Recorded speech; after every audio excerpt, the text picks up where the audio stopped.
الشيطان الرجيم. بسم الله الرحمن الرحيم.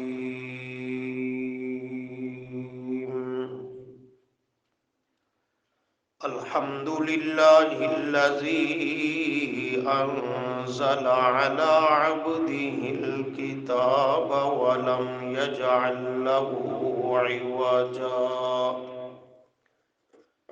قيما لينذر بأسا شديدا من لدنه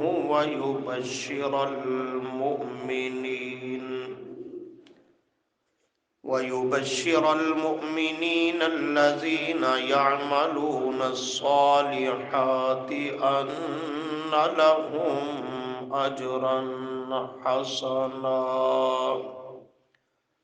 ماكثين فيه أبدا وينذر الذين قالوا اتخذ الله ولدا.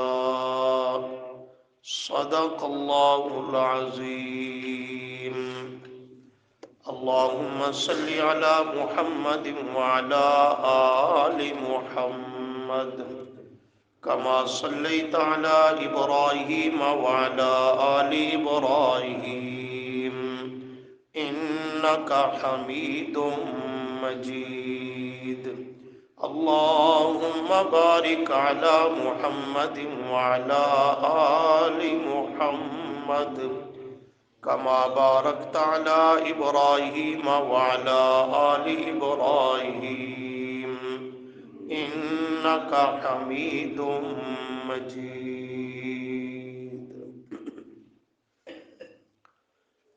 استغفر اللہ لا حول ولا قوة الا باللہ. گزشتہ سبق میں سورۃ الکہف کی پہلی آیت کے حوالہ سے قرآن مقدس کی عظمت اور بعض صفات کا تذکرہ کیا گیا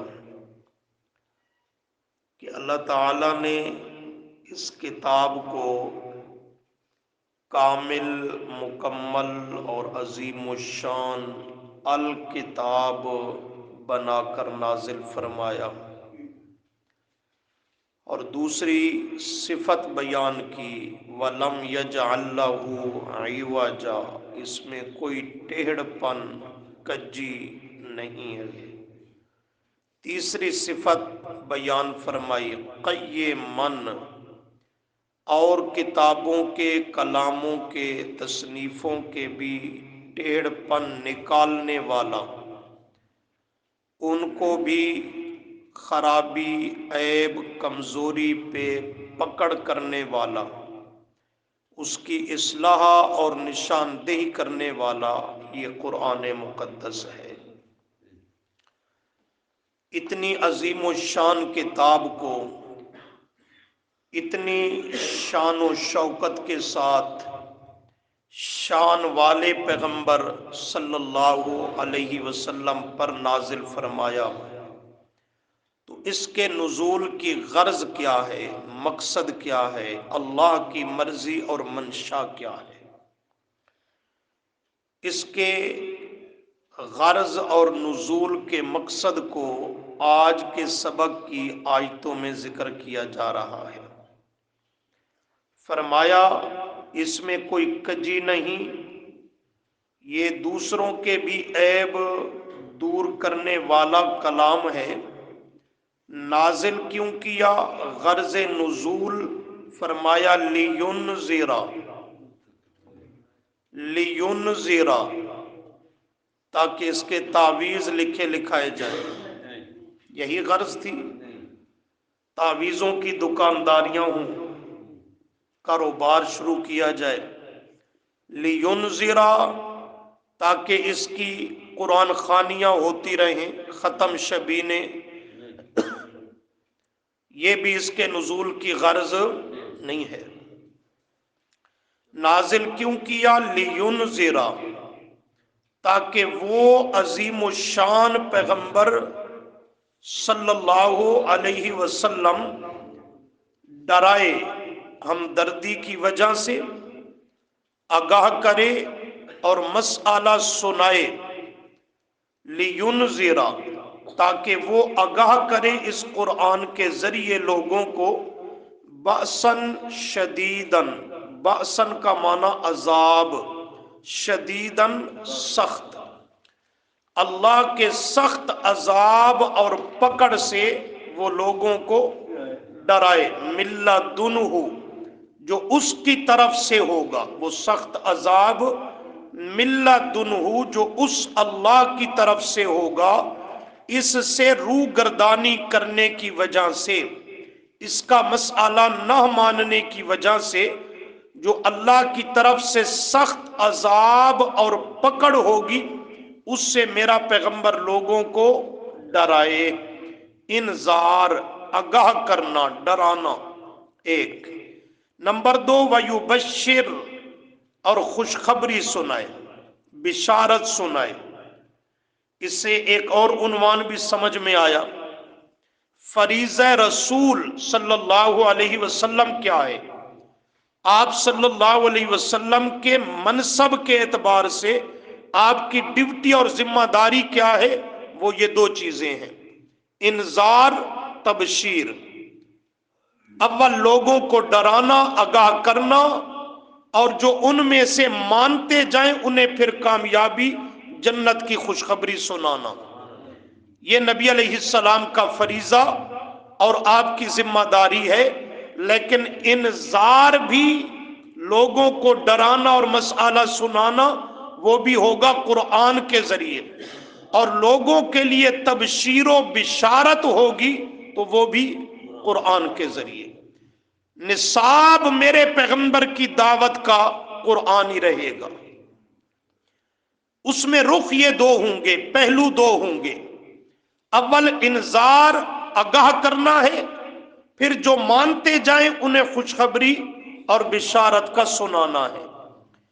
تو فرمایا وَيُبَشِّرْ اور خوشخبری وہ پیغمبر سنائے، کس کو؟ المؤمنین، کرو مانا ایمان لانے والوں کو، قرآن کا مسئلہ مان جانے والوں کو۔ صرف ایمان فرمایا نہیں، الذین وہ لوگ، یعملون الصالحات جو عمل کرتے رہتے ہیں، الصالحات نیک صالح عمل، ان کو خوشخبری سنائے۔ دیکھا، خوشخبری اور بشارت کے لیے کامیابی کی ضمانت دو چیزوں پر رکھی، اول المؤمنین، ایمان ہو، نمبر دو ایمان پر اکتفا نہیں، پھر یعملون الصالحات، اعمال صالحہ کا بھی اہتمام ہو۔ لیکن ترتیب یہ ہے کہ اول ایمان ہوگا، پھر عمل اور عبادت ہوگی۔ پہلے کیا ہے؟ وَيُبَشِّرَ الْمُؤْمِنِينَ، دوسرے نمبر پہ ہے الَّذِينَ يَعْمَلُونَ الصَّالِحَاتِ۔ اول ایمان کی فکر کرنی ہوگی، ایمان سیکھنا اور سمجھنا ہوگا، عقیدہ کی اصلاح اول ضروری ہے۔ جب ایمان اور عقائد درست ہو جائیں گے تو اب اس پر اللہ کی طرف سے احکامات، عبادات، فرائض وہ لاگو اور نافذ ہوں گے، یہ ان کے ادا کرنے کا مکلف ہوگا۔ تو اعمال ضروری ہیں پر ان کی ثانوی حیثیت ہے، اول ہے تو ایمان ہے۔ آپ صلی اللہ علیہ وسلم کی ترتیب بھی دیکھیں تو یہی بات سمجھ آتی ہے۔ 13 سال مکی دور ہجرت سے پہلے کا، اس میں ایک ہی صدا، ایک ہی محنت، ایک ہی ساری محنت کا وہ محور اور نقطہ ہے، لا الہ الا اللہ۔ ہجرت سے پہلے روزہ فرض، رمضان کے روزے فرض، نبوت کے 13 سال جو مکہ میں گزرے ہجرت سے پہلے، ان 13 سالوں میں روزہ فرض نہیں ہوا، حج فرض نہیں ہوا، زکوٰۃ فرض نہیں ہوئی،